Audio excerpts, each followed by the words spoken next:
giardia, porque causa uma diarreia com sangue e muco. Aqui, normalmente, a gente fala desinteria, porque o paciente apresenta justamente sangue e muco. Mas por que acontece esse processo justamente com a ameba? Porque a ameba, ela tem uma característica dela ser invasiva e não invasiva. Observe que aqui a gente tem um ilustrativo que é muito parecido com a giardia e o processo é quase idêntico, porque acontece quase a mesma situação.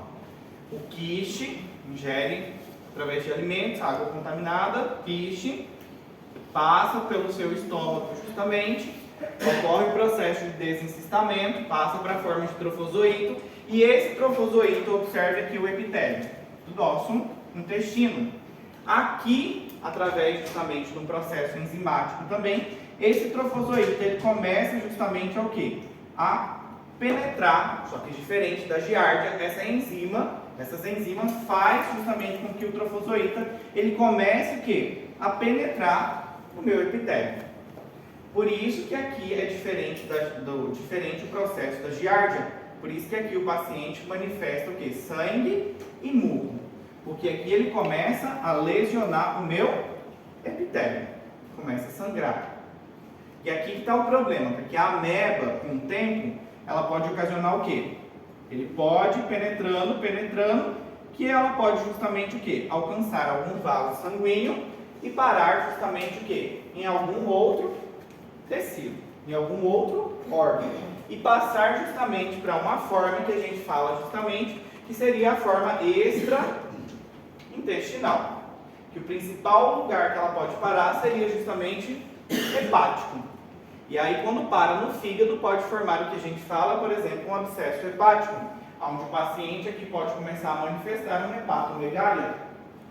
Começar justamente a ter um aumento justamente do fígado, o paciente pode ter um quadro justamente de febre, o paciente pode ter justamente calafrios, pode ter justamente anorexia, pode ter dor, e aqui o paciente pode ter dor abdominal também, e você pode justamente suspeitar de tudo, mas não suspeitar justamente o quê? De um quadro de ameba.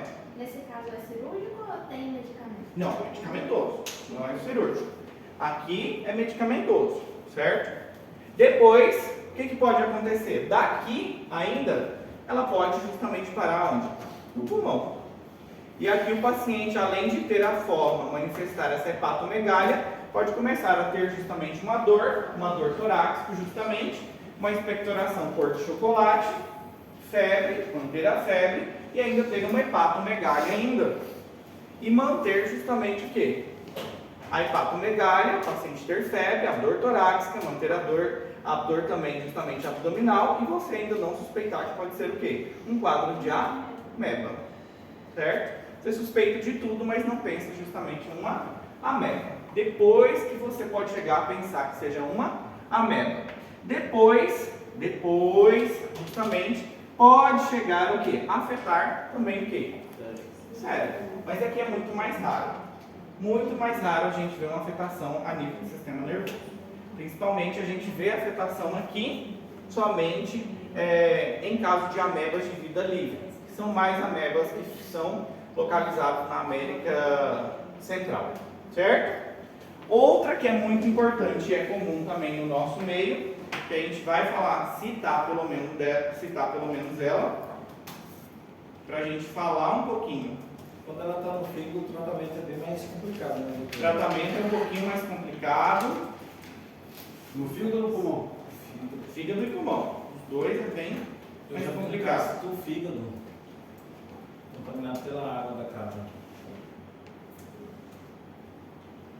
Os dois já é mais difícil ainda. Outra também que é um pouquinho complicado para a gente também, que é comum, que provavelmente vocês já escutaram falar, é a cisticercose humana também. Provavelmente já escutaram o termo, fulano tem um verme na cabeça. Sim. Só antigamente já usaram esse termo. Exatamente. E aqui justamente a gente fala um pouquinho. Causa perda da visão, né? Oi? Esse tipo causa perda da visão. Pode causar perda da visão também. E aqui a gente fala justamente o quê? Da nossa tênia. E aqui justamente a gente tem principalmente a tênia sólida. A tênia, as duas principais tênias que a gente tem aqui é a tênia saginata e a tênia sólida. Só que aqui a gente fala da forma de cisticercose humana e aqui a gente fala do cisticerco da tênia sólida. Quando eu me refiro a cisticerco, eu falo de uma forma larvária, certo? Cisticerco é uma forma larvária. E essa forma larvária, normalmente, o que nos preocupa aqui é que ela pode vir parasitando principalmente o quê? A nível de sistema nervoso central. Existem os locais que são específicos. Observe que a tênia, ela pode chegar a ter o quê? Até 13 metros.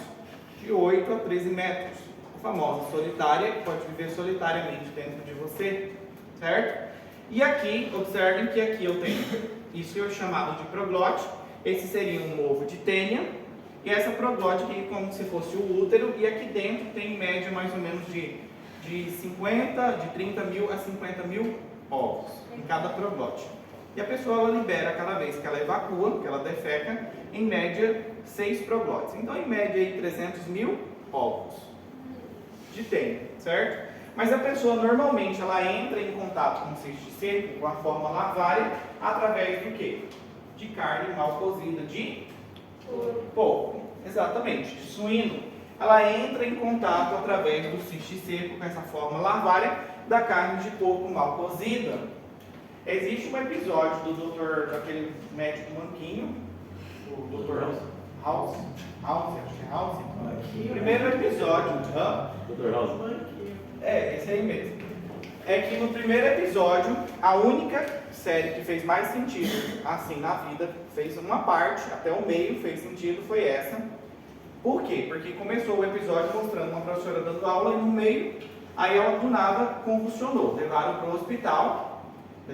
para o hospital e tentaram descobrir o caso dela e não estavam descobrindo porque que ela convulsionava, não fizeram um raio-x pélvico e viram algumas calcificações justamente na pelvis. Aí tudo bem. Então pensaram justamente que essas pequenas calcificações poderiam ser o quê? Cisticerco. E aí, até aí, justamente fez todo sentido, estava fazendo valer a pena assistir a série. Mas daí eles resolveram invadir a casa da paciente. Aí já perdeu todo o sentido. Quando você não sabe, você invade a casa do paciente. Entende? Por quê? Porque o que pode acontecer nesse caso aqui? Observe que aqui a gente tem um raio-x. Aqui a gente tem um raio-x pélvico. E nesse raio-x aqui a gente consegue observar pequenos locais opacos. E aqui são justamente calcificações justamente do cisticerco, que calcificam não o osso, mas o músculo. Porque eles vão justamente, o cisticerco, essa forma larvária, ele pode ir para o músculo e calcificar no músculo. Então a gente pode encontrar justamente através de um raio-x, observar a presença justamente o quê? De algumas calcificações, ou seja, de cisticerco, você pode encontrar no músculo. Por quê? Uma pequena porcentagem, muito baixa, a gente encontra. Uma colega falou, pode produzir cegueira. A forma mais comum é justamente o quê? De parasitar onde? O olho e produzir cegueira. Depois é justamente o sistema nervoso central. E quando produz no sistema nervoso central, aí já é um pouquinho complicado para o meu paciente também. Porque quando chega no sistema nervoso central, pode produzir no meu paciente várias formas. Que é quando chega no sistema nervoso central, pode produzir o que a gente fala de 3 formas. Forma convulsiva, uma forma que eu falo hipertensiva ou pseudotumoral e uma forma que eu falo justamente o que? Psíquica. Nesse caso aqui, o paciente pode apresentar uma das 3 formas ou pode chegar a apresentar as 3 formas. A forma convulsiva é que o paciente vai ter o quê? Apresentar episódios de convulsão. Porque ele pode ter até de 10 até 2.000 cisticerco justamente o quê? A nível do sistema nervoso central. E aí o que acontece? Ali você tem que tratar o seu paciente. Ele vai ter que tratar o resto da vida, ele vai ter que ser o quê? Tomar medicamento para controlar esses episódios de convulsão. Na forma que a gente fala justamente pseudotumoral ou hipertensiva, é um paciente que ele vai apresentar, como o próprio nome diz, pseudotumoral e forma hipertensiva, é porque ele vai apresentar como se fosse uma forma dele ter um falso tumor. O paciente foi com uma cefaleia muito intensa, sempre vai apresentar episódios de vômito em jato, e em alguns casos vai ter edema de papila. Em alguns casos, dependendo desse paciente, ele vai ter o que a gente fala síndrome de Bruns. É quando o paciente ele vai justamente, quando ele faz movimentos giratórios muito rápido com a cabeça, ele vai ter vertigem, ele vai ter episódio de cefaleia, vômito justamente, e vai ter vertigem, vômito e cefaleia. Por quê? Porque justamente o cisticerco ele vem parasitando o quarto ventrículo.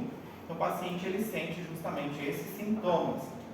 E a outra forma que o paciente pode ter é uma forma psíquica.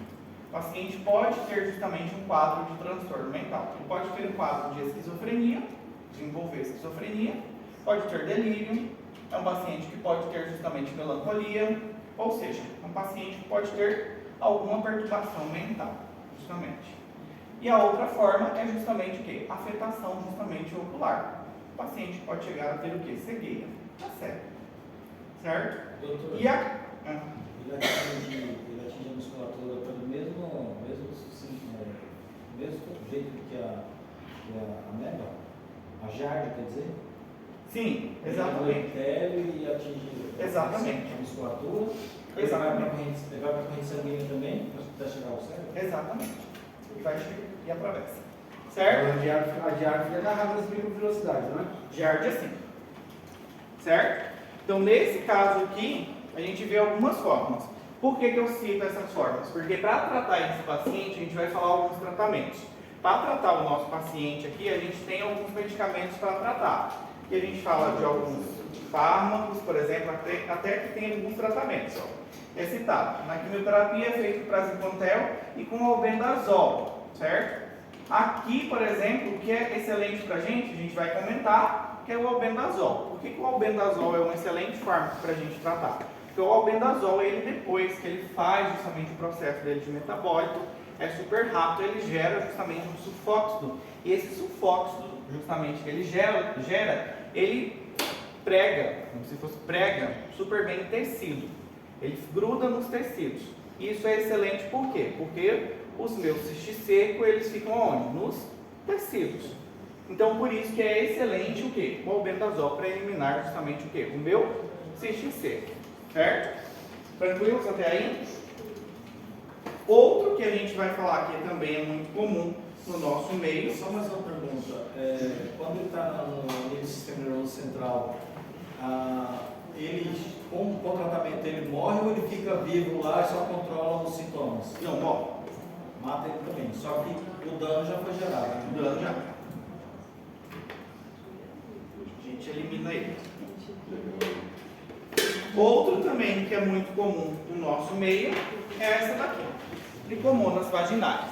Tricomonas vaginais é comunzinha no nosso meio também. Tricomonas vaginais, ela é considerada uma DST, certo? E a tricomonas vaginalis é muito comum no nosso meio. Ela é considerada uma DST. E como que pode acontecer esse processo? A principal forma de transmissão aqui é através da relação sexual. Principalmente. Mas como que pode acontecer? Existem outras formas. Água de banho, por exemplo. Ou o assento do vaso, por exemplo. A menina vai justamente sentar no assento do vaso. Através do assento do vaso, ela pode entrar em contato justamente com algum tipo de secreção e entrar em contato com tricomonas vaginais. E pegar a toalha emprestada da melhor amiga, talvez a amiga dê uma secada lá embaixo, ela pega a toalha emprestada, dá uma secada lá também, entra em contato aqui também. Compartilha o biquíni também, aí pode entrar em contato também. E isso também. Os meninos em si são assintomáticos, os rapazes normalmente são assintomáticos.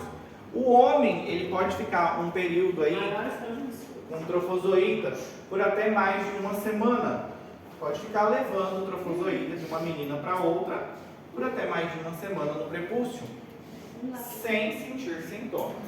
Já a mulher, ela pode ficar no período de agosto. Mas não tem que lavar o pinto aí, ó, fala aí. Eu não tomo banho, não. Já a mulher, ela pode ficar num período de 3 a 20 dias sem manifestar sintomas, mas alguns artigos científicos trazem que a mulher ela pode ficar até um período de 6 meses sem manifestar o quê? Sintomas. Por que isso? Por causa da condição. Às vezes, se a imunidade da mulher estiver boa, ou se o pH estiver ideal, justamente o lactobacilo estiver bem, a mulher ela vai ficar com essa tricomonas ali justamente até 6 meses sem manifestar sintomas. Mas ela vai manifestar em algum momento o quê? A tricomonas vaginalis. E o que acontece? Ela tem as suas características. É uma secreção justamente, que é uma secreção muito o quê? Bolhosa, que tem esse aspecto. A mulher ela tem a manifestar uma secreção muito fluida, com um aspecto bolhoso, um odor fétido, não é peixe podre, mas um odor fétido. E quando você coloca o espéculo ali para observar, e isso é muito importante, porque sempre nos revalidas estão caindo as vaginoses, e sempre ou cai uma cândida, ou cai uma bactéria, ou cai um parásito, ou cai um fungo, ou cai justamente um parásito. E saber diferenciar esses aspectos é importante. E aqui, ela tem a tricomonas, ela tem a característica dela ser o quê? Bolhoso. A coloração pode ser um amarelo esverdeado, mas pode ser uma coloração esbranquiçada, mas ela tem um aspecto de ser bolhoso. E quando você coloca o espéculo para observar o coelho uterino da paciente, você observa que o coelho uterino ele tem um aspecto de fresa, ou que a gente chama isso aqui de colpites maculares, que são pequenos pontos hemorrágicos que aparecem justamente o quê? No coelho uterino, que é provocado justamente pela minha tricomonas vaginalis. Isso aparece justamente no meu coelho uterino. Pode aparecer justamente na mulher, certo? E isso é característico. O que mais que aparece na mulher? Dispareunia pode aparecer. O que seria dispareunia? Dor durante o quê? Relação sexual. O paciente pode relatar para você: ontem eu fui manter relação com um dos meus parceiros e não dei conta. Fui manter relação e não dei conta. Hoje é tão normal. Já vou dizer que a senhora tem luz aí, né, Não usa preservativo, hoje a coisa mais normal é falar que não está usando preservativo. Eu conheço aí várias pessoas que direto falam para mim: eu estou com medo de estar gestante. Anda um pouco aí, só tem um medo da gestante, mas não usa um preservativo. O medo é só de estar gestante. Pegar uma DST não tem medo. Mas o que acontece? Não faz esse cuidado, não quer saber. Como eu falei para vocês, não sei se eu já falei, 60% hoje dos jovens não querem saber de utilizar preservativo de forma alguma. Não querem utilizar preservativo. Se negam a utilizar preservativo e acham bonito a não utilização. Se negam a utilização. Não querem saber de utilizar. Então, por isso, aqui, por exemplo, tem um dado onde fala que 180 milhões de mulheres no mundo. Esse dado já dobrou. Hoje é 270 milhões de mulheres no mundo apresentam justamente o quê? Tricomonas vaginalis. Tricomonas vaginalis está envolvido no processo de infertilidade, justamente com um processo aumentando muito mais a probabilidade de você desenvolver HIV, a probabilidade de você desenvolver justamente um câncer, justamente O homem não vai ter sintoma de colo uterino. Oi? O homem, o bonito do homem, normalmente, o que acontece com o bonito do homem? Normalmente, ele pode ter isso daqui. Quando ele tiver, ele vai ter justamente o quê? O que a gente fala que é a gota justamente patinal. Quando ele desenvolver, ele vai justamente começar o quê? Ele vai urinar, e aí quando ele for urinar, ele vai perceber que vai sair uma gota leitosa, e aí isso daí que vai levar ele a pensar justamente o quê? Pode ser que eu estou com alguma coisa. Aí ele vai consultar. E aí quando ele for consultar, mas esse aqui vai ser o quê? Uma uretrite, vai ser um pequeno incômodo somente, aí não vai incomodar muito ele. Agora, claro, pode levar uma balanopostite, pode levar uma prostatite, pode levar uma cistite, pode complicar um pouquinho mais. Mas só que no homem é muito mais raro. E ele é bem bonitinho, tricomonas vaginais. Vou mostrar para vocês.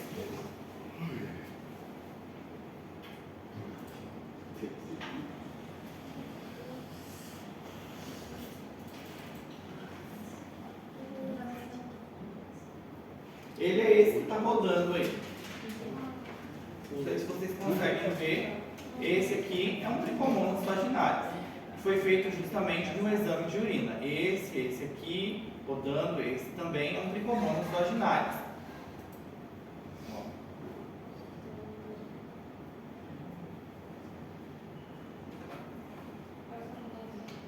Esse aqui. É muito fácil da gente fazer o diagnóstico. Super rápido da gente fazer o diagnóstico de um tricomonas vaginalis. E algo que a gente tem que levar em consideração também quando a gente for tratar o paciente também, que a gente tem que tratar quem? Casal. Casal. Levar muito em consideração que a gente tem que tratar quem?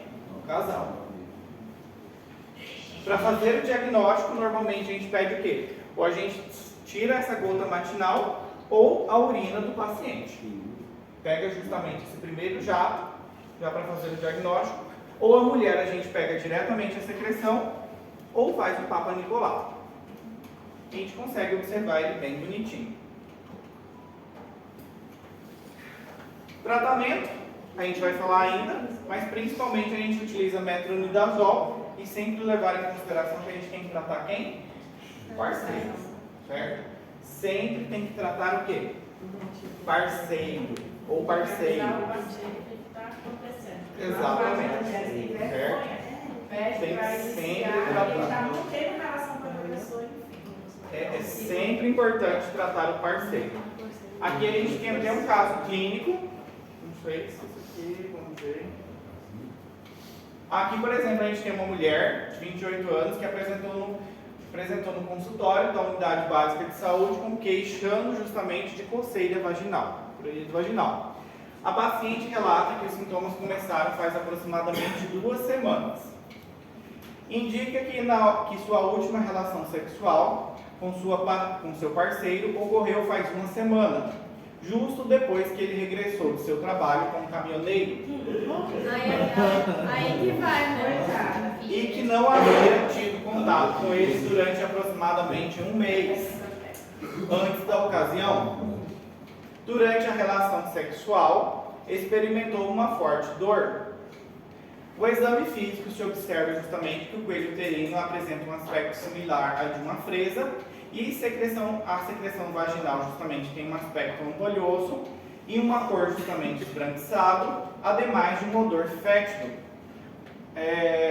Estes achados sugerem a presença de uma possível infecção e requer justamente avaliação e tratamento médico. A culpa não é do caminhoneiro. Não. Ué, ela já teve dor na primeira relação, no primeiro momento. Ela já estava com a triconoma lá guardada lá, minha filha. A culpa não é dele não, coitadinho. Não fez nada, só Então, trabalhou, nesse caso aqui a gente tem que pensar muito bem por quê. A gente tem que tomar cuidado, porque o caso aqui em si da paciente fala que ela teve o quê? Que a paciente relata que começaram há 2 semanas os sintomas. Porém, indica que sua última relação com seu parceiro tem 1 semana e que ela manteve, que ela viu ele antes disso, há 1 mês atrás. Então aqui existe o quê? Tem uma semana. Pode ser que seja com ele, mas pode ser que ela tenha também outro, pode ser que seja com outro, mas o que significa isso pra gente? Que aqui não é um problema nosso, né? Ninguém vai acusar a mulher. O que eles fazem ou o que eles estão fazendo não é nosso problema, né? Mas a gente tem que orientar o quê? Relacionado a isso, eles vão ter que tratar quem? Parceiro. O casal. Parceiro. Vai ter que tratar os dois. A gente vai ter que orientar ela e falar o seguinte para ela. Os três. Que sejam felizes os 4. Entende? Mas vai ter que tratar. Vai ter que fazer o quê? Vai ter que tratar, tem que orientar a paciente que ela vai ter que fazer o tratamento do parceiro também. Agora, quais são os parceiros? Vai pra achar os parceiros tudo aí. Então não é. E fazer o quê? Uso de preservativo também. Orientar a paciente a utilizar preservativo também, evitar manter relação sexual durante o tratamento também. Isso são orientações que são importantes também para a gente orientar o nosso paciente também, certo? Tranquilos até aí? A resposta é o que, doutor? Hã? A resposta é o quê? Diagnóstico clínico? Tricomonias. Hormônios vaginares. Está desativado. Certo? Tranquilo? Tá pegando o caminho de casa já? Hã? Alguém já tá fazendo a rota de casa ali já. Alguém me chama para conversar.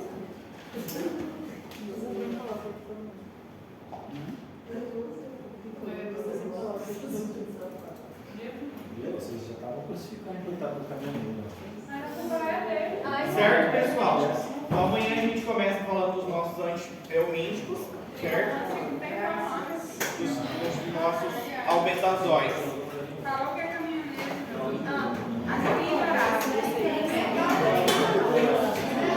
Esse daí é a sessão. Ah,